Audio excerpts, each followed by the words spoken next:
wudhu menurut bahasa atau istilah? Wudhu menurut bahasa, wudhu berasal dari bahasa Arab al-wudu'a, artinya kebersihan, keindahan atau kecerahan.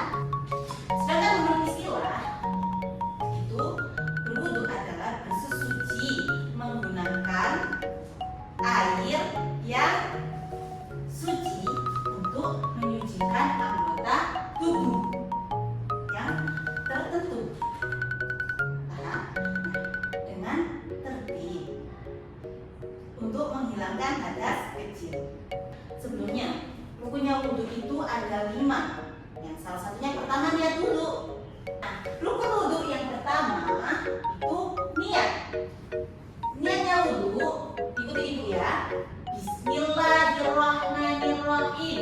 Bismillahirrahmanirrahim. Nawaitul wudu'a.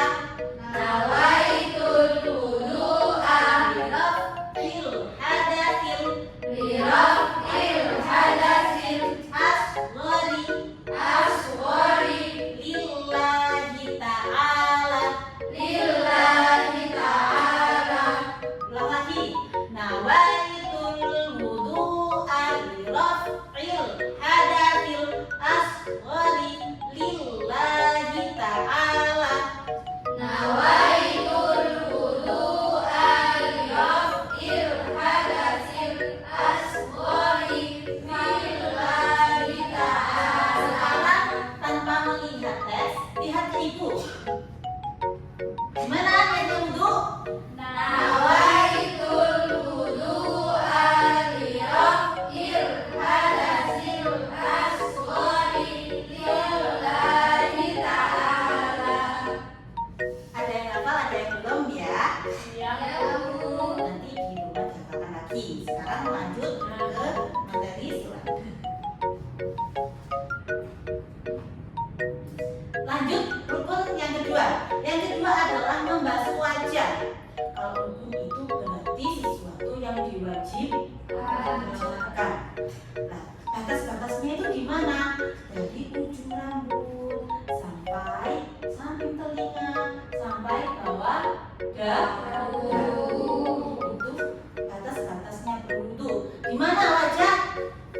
Dari ujung rambut sampai bawah dagu. Selanjutnya yang ketiga, membasuh kedua tangan sampai siku-siku. Kalau membasuh tangannya cuma sampai pergelangan tangan, apakah boleh? Tidak sah, karena harus dari ujung tangan sampai siku-siku. Harus merata. Hebat. Yang keempat, mengusap sebagian kepala. Mengusap sebagian kepala. Bisa di depan, bisa di samping. Penting sebagian kepala. Terus di mana aja Bu yang bisa diusap? Bisa depan, bisa samping. Berarti tetap sah. Yang kelima, membasuh kedua kaki sampai mata kaki. Ada yang tahu kan letak mata kaki di mana?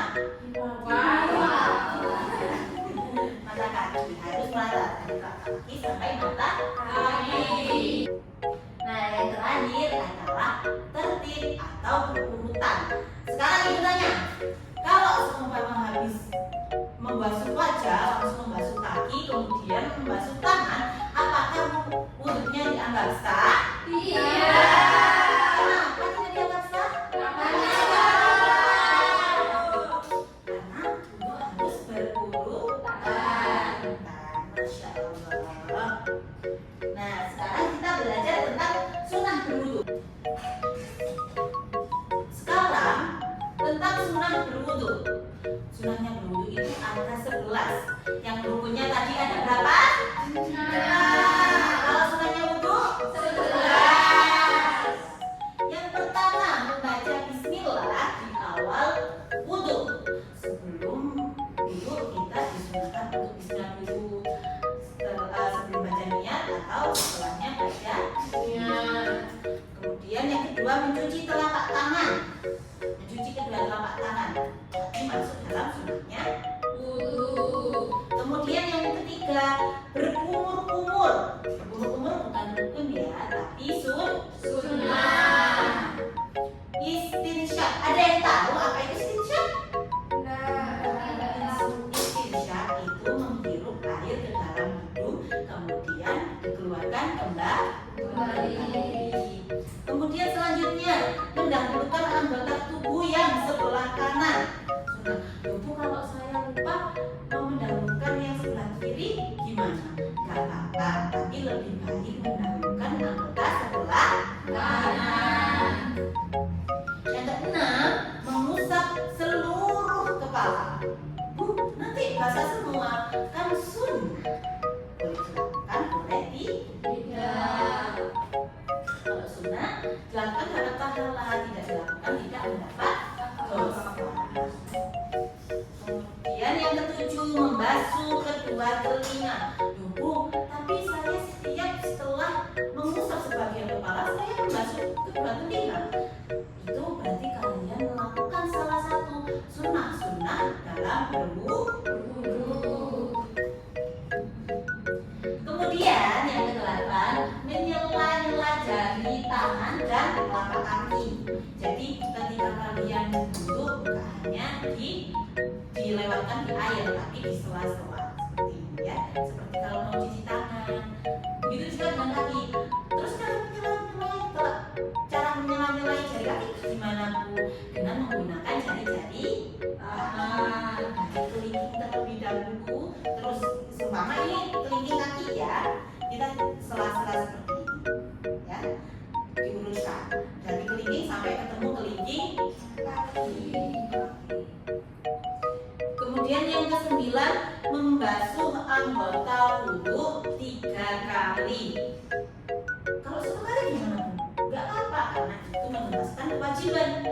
Tapi alangkah baiknya jika kita lakukan berwudu dengan 3 kali.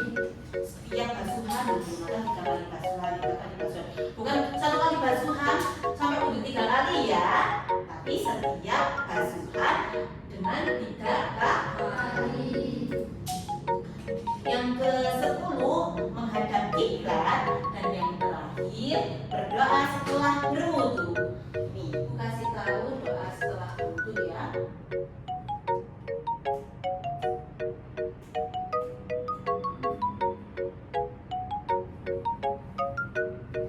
Nah, doa setelah berwudu diikuti ya. Bismillahirrahmanirrahim.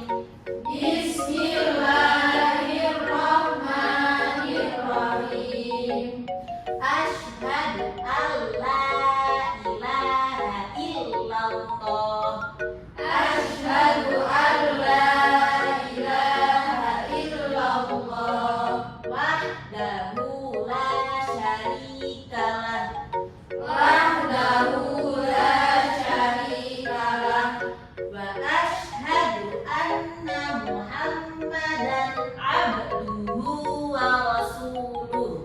Wa asyhadu anna Muhammadan abduhu wa rasuluh. Allahumma ja'alni minat tawwabina.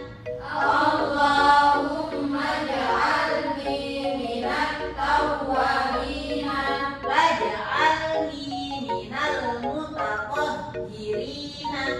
waj'alni minal mutatahhirina Waj'alni min ibadikas sholihin. waj'alni min ibadikas sholihin. Ulang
tentang rukun dan sunnah wudu, maka ibu akan mengajak kalian belajar sambil bernyanyi.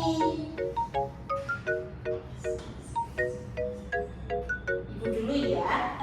Baca basmalah sambil cuci tangan. Kumur-kumur basuh hidung, basuh muka. Tangan sampai ke siku, kepala dan telinga. Basuh kaki lalu doa. Mau diulang? Tahu. Dilihat lagi ya. 3, 2, 1. Sambil cuci tangan, kumur-kumur basuh hidung, basuh muka. Tangan sampai ke siku, kepala dan telinga. Terakhir basuh kaki lalu doa. Sekarang tanpa musik. 1, 2, 3. Baca basmalah sambil cuci tangan. Kumur-kumur basuh hidung, basuh muka. Tangan sampai ke siku, kepala dan telinga. Terakhir basuh kaki lalu doa. Doanya ini tadi doa setelah berwudu. Ada yang mau nyanyi sendirian? Nanti ibu kasih hadiah. Ayolah ya, semangat sini. Maju, maju dong, gak boleh takut, harus berani. Belum hafal, diulang sekali lagi. Ya, baca basmalah sambil cuci tangan. Kumur-kumur basuh hidung, basuh muka. Tangan sampai ke siku, kepala dan telinga. Terakhir basuh kaki lalu doa. Jangan hafal. Ya, maju.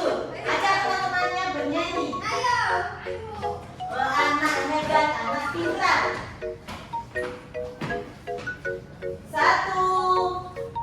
1, 2, 3. Baca basmalah sambil cuci tangan. Apa? Kumur basuh hidung, basuh muka. Tangan sampai ke siku, kepala dan telinga. Terakhir basuh kaki lalu doa.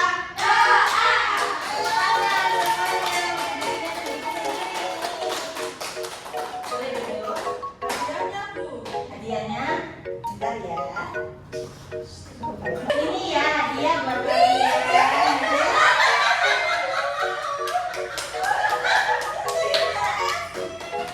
Setelah kita belajar rukun dan sunnahnya berwudu, maka kita belajar wajibnya wudu. Wajibnya wudu itu ada 3. Wajibnya wudu ada 3. Yang pertama, menggunakan air yang suci dan mensucikan. Yang kedua, tidak ada penghalang di anggota wudu seperti terutama di tangan terkena lem. Udah selesai berwudu, di tangan ada lem, baru tahu berarti harus wudu lagi karena ada penghalang di anggota wudu. Yang ketiga, wudu dilakukan setelah masuk waktu atau ada sebab wajib berwudu seperti mau sholat, baca Al-Quran atau tawaf. Pinter sekali anak-anak ibu. Nah, ketika kita setelah wudu pasti di situ ada hikmah-hikmahnya. Di antaranya hikmah berwudu yang pertama membersihkan diri, zahir dan batin. Yang kedua, menumbuhkan kebiasaan hidup yang bersih. Kemudian yang ketiga, membuat ibadah seperti sholat menjadi sah. Dan yang terakhir, mendapat pahala dari Allah Subhanahu wa Ta'ala. Saatnya istirahat.